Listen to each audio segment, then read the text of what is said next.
Dynamic झालेली sir, म्हणजे काही ना काही प्रोग्राम सर राबवलेले असतात आणि त्याचे आपण सगळेजण फायदा घेणारच आहोत.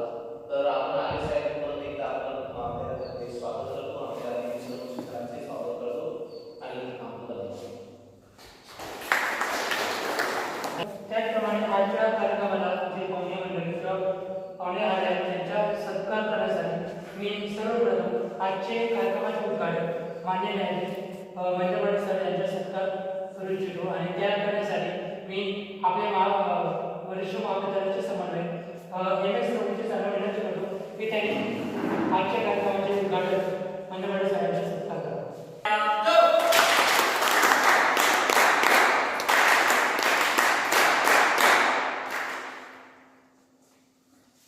धन्यवाद सर.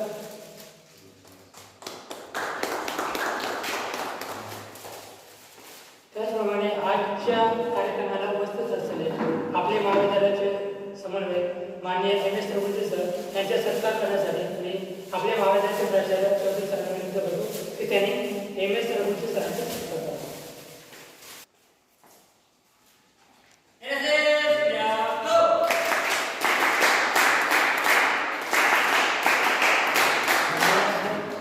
यानंतर आपण कार्यक्रमाच्या पुढच्या सत्रात आजचे उद्घाटक माननीय न्यायाधीश महेंद्र सरांना विनंती करतो की त्यांनी आपलं मार्गदर्शन करावं.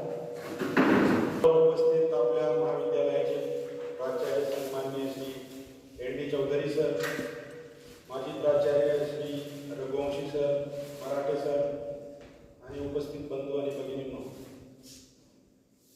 आपण जर राष्ट्रीय सेवा योजना या संकल्पनेचा विचार केला आणि ती योजना का राबवली जाते याचा जर आपण सखोल अभ्यास केला तर आपल्याला लक्षात येईल की आपल्या माध्यमातून समाजाची सेवा करावी हा एकमेव उद्देश या योजनेचा नाही, तर आपल्या सर्वांचा या योजनेच्या माध्यमातून सर्वांगीण विकास व्हावा हा सुद्धा एक महत्त्वपूर्ण उद्देश या योजनेचा आहे. आपल्याला माहीत आहे की आपण जर इतिहास बघितला तर आपले जे कोणतेही थोर नेते झालेले आहेत हे सर्व समाजसेवक होते. आपण जर गाडगे महाराज असतील किंवा विनोबा भावे, साने गुरुजी, महात्मा गांधी, डॉक्टर बाबासाहेब आंबेडकर, कुठलेही नेते बघा आपण यांनी त्यांच्या जीवनाची सुरुवात समाजसेवेतनं केली. महात्मा गांधींनी आफ्रिकेत राहून समाजसेवा केली. समाजसेवेसाठी आपल्याला कुठल्याही जाती धर्माचे बंधन नाही, कुठल्याही भौगोलिक परिस्थितीचे बंधन नाही. आपण कुठेही राहून कोणाचीही सेवा करू शकतो. आपण आपल्या आदिवासी भागात बघितलं असेल, मेधा पाटकर यांनी नर्मदा बचाव आंदोलन उभे केले होते. वास्तविक त्यांचा या भागाशी कुठलाही संबंध नव्हता, परंतु अशा पद्धतीने आपण जर समाजसेवेचा वसा हातात घेतला तर नक्कीच त्या माध्यमातून आपली सुद्धा प्रगती होऊ शकते. आता तुम्ही सर्व लॉ स्टुडंट्स आहात आणि आपल्याला माहित असेल की जगातले जेवढेही मोठे नेते असतील हे वकिलीच्या माध्यमातून तयार झालेले नेते आहेत. सरदार वल्लभभाई पटेल असतील, डॉक्टर बाबासाहेब आंबेडकर असतील, स्वतः महात्मा गांधी होते, किंवा आजच्या आधुनिक काळातलेही आपण मोठे नेते बघितले, कपिल सिब्बल, अरुण जेटली, या आता जे आपले मुख्यमंत्री हे सुद्धा एक वकील आहेत. तर सांगायचा उद्देश हा आहे की वकिली हा व्यवसाय असा आहे की तो व्यवसाय तुम्ही सांभाळून स्वतःचा उदरनिर्वाह करू शकतात आणि सोबतच समाजसेवा सुद्धा करू शकतात. बाकी व्यवसायांमध्ये तुम्हाला बंधन असतात. तुम्ही शिक्षक झाले, तुम्हाला संस्थेचं बंधन येईल, परंतु वकिली व्यवसायाला तसे बंधन नाही. वकिली हा स्वतः एक समाजसेवेचा भाग आहे. तुम्ही गरीब, शोषितांची, वंचितांची बाजू न्यायालयामध्ये मांडून समाजसेवा करू शकता. त्यामुळे आपण योग्य फील्ड निवडलेलं आहे आणि मला आशा आहे की आपण या व्यवसायाच्या माध्यमातून पुढे भविष्यात चांगलं. आता अलीकडेच आपल्या राष्ट्रीय विधी सेवा प्राधिकरणाने एक मोहीम राबवलेली आहे व्हिडिओ आणि रील्स तयार करण्याची. मी आपल्या माननीय प्राचार्यांनाही त्याबद्दल सर्व माहिती पत्र दिलेलं आहे. तर आपल्या राष्ट्रीय विधी सेवा प्राधिकरणाच्या माध्यमातून समाजाची सेवा व्हावी म्हणून वेगवेगळ्या योजना जारी केल्या जातात. त्यामध्ये आपल्या महाराष्ट्रात त्यांनी 3 योजना दिलेल्या आहेत की ज्या योजनांवर आपल्याला एक व्हिडिओ आणि एक छोटा रील तयार करायचा आहे. 90 सेकंदाचा एक रील आणि 130 सेकंदाचा एक शॉर्ट व्हिडिओ. तर एक योजना आहे आपली मनोरुग्ण किंवा मानसिकदृष्ट्या विकलांग जे व्यक्ती असतात त्यांच्यासाठी एक योजना राष्ट्रीय विधी सेवा प्राधिकरणाने जारी केलेली आहे. National NALSA legal services scheme for mentally ill and disable persons. आणि दुसरी योजना आहे जी आपल्या समाजामध्ये बालके असतात त्यांच्यासाठी national legal services scheme for children 2024.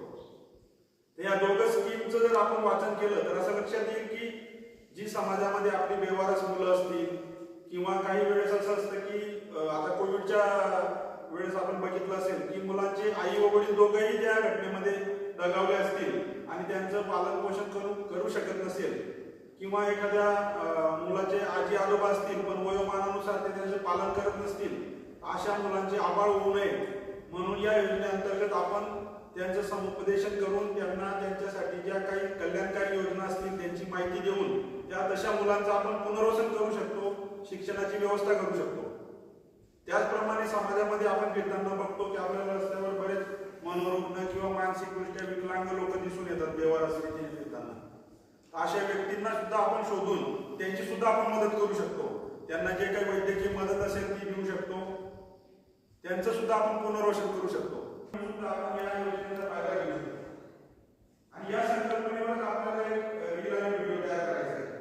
पूर्ण जिल्ह्यात जेवढे लॉ कॉलेजेस असतील त्याचे 2 व्हिडिओ आपल्याला महाराष्ट्र स्तरावर उच्च न्यायालयाला पाठवायचे आणि माननीय उच्च न्यायालयात सर्व महाराष्ट्रातील सर्व रील्स आणि व्हिडिओचा अभ्यास करून त्यातील त्यांना योग्य वाटेल असे 2 रील मी आपल्या सर्वांना या शिबिरानिमित्ताने शुभेच्छा देतो आणि आपलं शिबिर यशस्वी होईल अशी आशा करतो.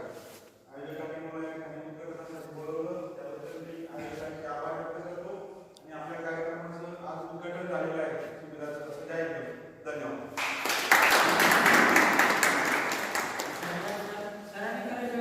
आपला व्यवसाय एक समाजसेवा आहे आणि समाजसेवा म्हणजे अप्रत्यक्ष राष्ट्रीय सेवा योजनेचे उद्दिष्ट. आणि करायचं सरांनी आणखी एक गोष्ट सांगितली की वकिली व्यवसाय करताना आपण एका प्रकारची समाजसेवा कशी करू शकतो त्याबद्दल थोड्या गोष्टी त्यांनी सांगितल्या आणि काही उदाहरण पण दिले. त्यानंतर मी आजच्या कार्यक्रमाचे अध्यक्ष माननीय डॉक्टर M.S. सुब्रमण्यम सरांना विनंती करतो की त्यांनी अध्यक्ष समारोप करावा.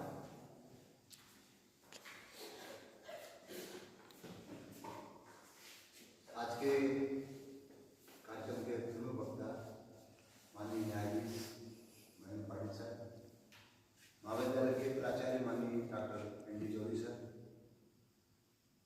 इस राष्ट्रीय सेवा योजना के प्रमुख माननीय डॉक्टर मराठे सर, मित्रों, बड़े सौभाग्य की बात है अभी मेरे ख्याल से अपने महाविद्यालय को NSS में 4 साल में एक बार हम बैठे हुए थे, विचार करते अपने महाविद्यालय के अंदर NSS नहीं है, इस कारण बहुत सारी एक्टिविटीज जो महाविद्यालय में होना चाहिए या जो स्कीम विद्यापीठ की अपने बात आती है वो स्कीम से आपको वंचित है. तो एक प्रोग्राम बनाया कि अपन जल्दी से जल्दी अप्लाई करते हैं और उसी साल अपने को ये NSS ग्रांट हो. मित्रों, ऐसे 2013 में मैं अक्कलपुर साइंस कॉलेज का प्राचार्य बना तो वहाँ भी ऐसी परिस्थिति थी कि वहाँ पे NSS नहीं था. मैंने जब NSS के लिए अप्लाई करा तो बोले आपकी संख्या बहुत कम है, विद्यार्थी संख्या 120 थी. बोले आपकी संख्या कम है, पर मैंने उनको बोला यदि विद्यार्थियों की संख्या कम है, आपकी इंटेक कैपेसिटी आपने 120 लड़कों की रखी है, 120 लड़कों से ज़्यादा कहाँ है, और इसकी इंटेक कैपेसिटी 120 थी. तो उन्होंने मंजूर करा, पहले 50 लड़कों करा, बाद में 100 लड़कों कर दिया. 100 लड़कों करा जैसे उनके कॉलेज के अंदर 100 लड़के पूरे के पूरे 100 लड़के इकट्ठे होना भी मुश्किल बात होती है. जैसे आपने समझ लो 500 स्टूडेंट थे और 500 स्टूडेंट को बोले 500 स्टूडेंट NSS कैंप में जाएंगे तो कैसे करेंगे. तो ये जो थोड़ी सी योजनाएं रहती हैं. तो मित्रों, मैंने वहाँ एक अच्छा एक काम करा था, मैं आपको उसके बारे में बताऊँगा, फिर अपन कैसे कर सकते हैं उसका अपन विश्लेषण करेंगे. एक छोटा सा गाँव था अक्कलपुरा से लग के 5 किलोमीटर दूर पे, उस कॉलेज उस ग्राम को हमने एक दत्तक लिया. अपने हर हफ्ते में एक एक्टिविटी होती है, स्वच्छता अभियान अपन अपने कॉलेज के अंदर करते हैं.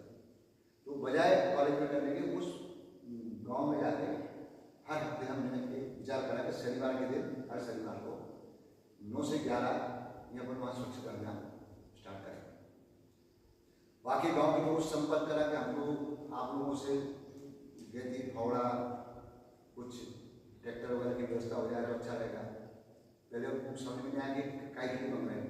ठीक है, हमने पहले हफ्ता करा, पूरे गांव में जहाँ जहाँ कचरा था वो सब इकट्ठा करा, इकट्ठा करवा एक जगह पूरा कर दिया।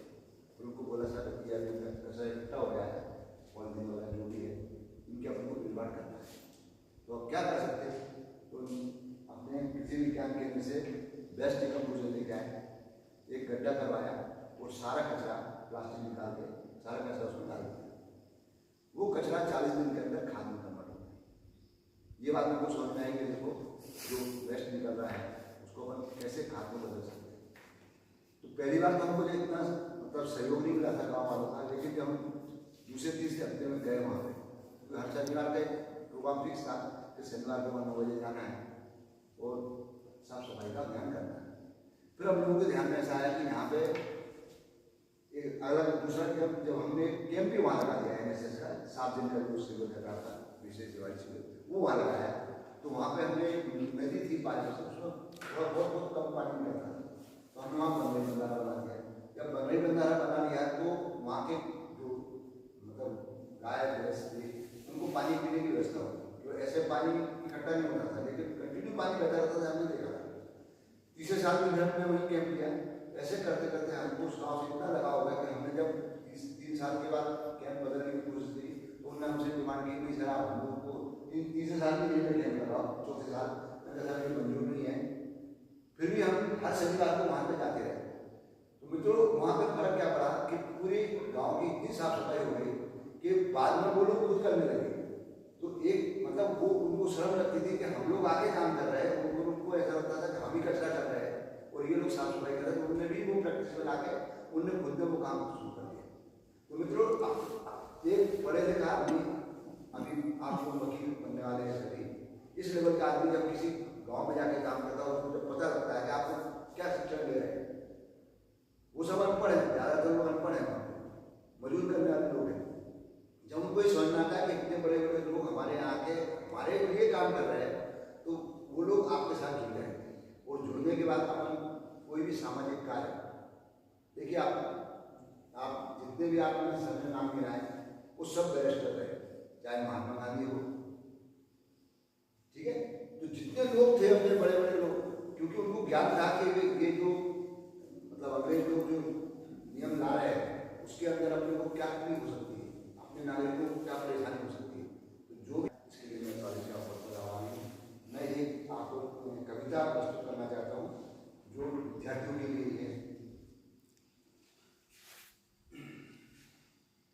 अगर चाहो तो तुम भी कुछ कर जाओ, अगर चाहो तो तुम भी कुछ कर जाओ, या फिर औरों की तरह यूं ही गुजर जाओ, या फिर औरों की तरह यूं ही गुजर जाओ। उठाओ हाथ मदद में तुम भी औरों की, उठाओ हाथ मदद में तुम भी औरों की, या फिर यूं ही जियो और यूं ही मर जाओ।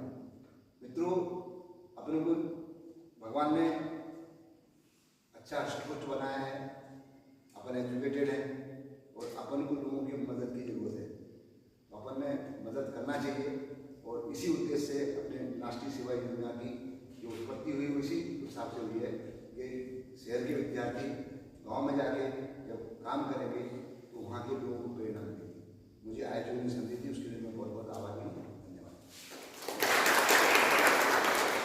धन्यवाद सरांनी आपल्या अध्यक्षामध्ये अध्यक्षीय समारंभात याच्यासाठी आपल्याला 7 दिवसात काय करता येईल आणि पुढे जेव्हा आपण काय करू शकतो याबद्दल थोडी आपल्याला माहिती दिली। त्यानंतर मी आजच्या कार्यक्रमाला आभार प्रदर्शन करताना सर्वप्रथम मी आजचे उद्घाटक माननीय न्यायाधीश मंदपाटी सर, सदस्य सचिव, जिल्हा विद्युत सेवा प्राधिकार यांचे महाविद्यालयाच्या वतीने राष्ट्रीय सेवा योजनेच्या वतीने आभार व्यक्त करतो। त्यानंतर आजच्या कार्यक्रमाला आजचे अध्यक्ष माननीय डॉक्टर MS रुची सर यांचे देखील मी आभार व्यक्त करतो की त्यांनी कार्यक्रमाला उपस्थित राहून आपल्याला एक मार्गदर्शन केले। त्यांचे देखील मी महाविद्यालयाच्या वतीने आणि राष्ट्रीय सेवा योजनेच्या वतीने आभार व्यक्त करतो। त्यानंतर आजच्या कार्यक्रमाचा आयोजनासाठी आपल्याला जी संधी उपलब्ध करून दिली असे आपले महाविद्यालयाचे प्राचार्य डॉक्टर ND चौधरी सर यांचे देखील आभार व्यक्त करतो की त्यांनी आम्हाला कार्यक्रमाची संधी उपलब्ध करून दिली, त्याबद्दल मी राष्ट्रीय सेवा योजनेच्या वतीने त्यांचे आभार व्यक्त करतो। आणि अध्यक्षाच्या परवानगीने आजच्या उद्घाटन समारोह इथं संपन्न झाला। थँक्यू।